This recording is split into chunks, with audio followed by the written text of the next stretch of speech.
Tip number 7 is just write all the time. Practice your writing and don't stop. It's really important to practice, to hone your skills.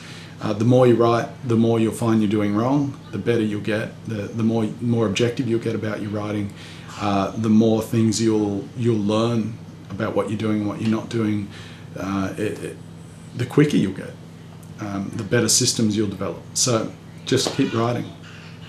Tip number 8, read out what you write out loud. It sounds cheesy, but pretend you're a radio announcer. Read out your copy with the sort of inflection that you would expect a radio announcer to use, because if you can't read it with that sort of contrived excitement, I know it's contrived, but there is a level of dynamic excitement in the way that a radio announcer reads copy. If you can't generate that sort of dynamic excitement from your copy, then it's probably missing something. The rhythm's probably wrong. The balance is probably wrong. So use that sort of tone and you'll quickly find where the flaws in your copy are. Observe, tip number 9 is observe other writers. So if you like the work of other writers, read their portfolio, read the work that you know they've done, and try and figure out why they're doing it, what they're doing, what their little tricks are. And observe their business practices as well, because obviously running successful freelance businesses, if anything, it's half success. It's half about the writing and half about the business. So observe what they're doing that's within their business that's making them streamlined, that's giving them more time to write and allowing them to focus less on their overhead, on their business administration, that sort of thing. For instance, I've got a blog post that I recorded a while back with a screencast of my streamlined quoting process, and I'll link to it in this blog post. And it saves me massive amounts of time, and I can plug out quotes within 2 to 5 minutes with a 15-odd page proposal, fully personalised with the details of the client, the company, the quote amount, with an approval of quote form, testimonials, payment details, all those sorts of things. They're all in there, and I can do that in a couple of minutes, and it's all because of the technology and the system that I use.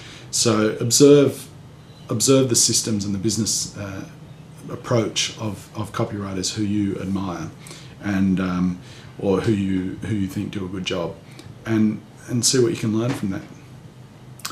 And of course, number 10 is, just as I've advised you to write, read. And I don't just mean read other copywriters. We've already discussed that. I mean read anything that you think is good quality. And again, I don't.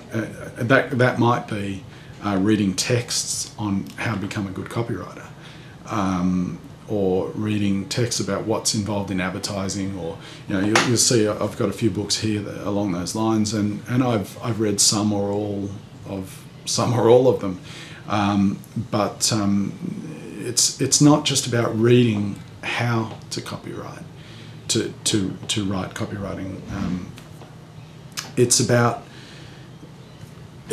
reading examples of good writing, whether it's copywriting or not. You get plenty of examples of copywriting by following your favourite copywriters and seeing what they do, but I find a lot of copywriting is a little bit too formulaic, a little bit too, maybe a little bit too cynical, a bit too salesy, so you don't get a lot of variety in writing. And my experience has been that a lot of my clients come to me because they like the originality of my writing, they like my fresh approach, they like the fact that I don't always follow those rules that a lot of copywriters have been following for years. So, right or wrong, that's what a lot of my clients like.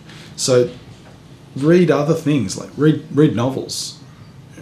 Fantasy novels are a great example. Robin Hobb, she writes brilliantly, really easy flowing writing. Anne Tyler is a novelist, not in fantasy, and she writes beautifully from the heart. Everything is heartfelt. She's able to capture emotion, and that's really important in copywriting. She's able to capture emotion succinctly and so beautifully. And if you can do that, and if you can gather what tips, glean from her work and Robin Hobb's work and John Irving's work and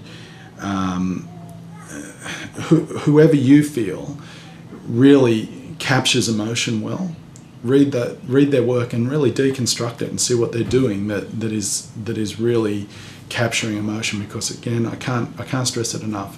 When you're copywriting, capturing emotion is what it's all about. So they're my top 10 tips. You have to know you can do it, obviously, and bear that in mind at every step of the way. If you do want to buy a book that you think will be helpful, I sell two. One is a specialist SEO copywriting book. So if you want to learn how to become an SEO copywriter, the techniques involved, that is, not the business, but the techniques involved in SEO copywriting, how to balance the needs of Google against the needs of readers, then that's the book you can see here on my screen. It's Practical SEO Copywriting, and I think that's usually sells at $39 odd US. And I also sell a book called SEO Secrets, and that's about SEO generally. And again, SEO is search engine optimized copy, search engine optimization. SEO copy is search engine optimized copy. SEO Secrets is about SEO generally, and it's about what SEO is and how to make your site rank well. SEO copy is a subset of SEO generally. So SEO Secrets retails at $79 US, I think, and you can buy them both from my website. So they're my top 10 tips. If you have any questions, please feel free to ask. Maybe in a comment on this blog post, that's fine, or email me if you've got something longer or you'd like to keep it private. I will endeavour to answer your questions as best I can and be as helpful as I can. So good luck with your freelancing copywriting career, and I'm sure we'll speak again soon. Thanks, bye.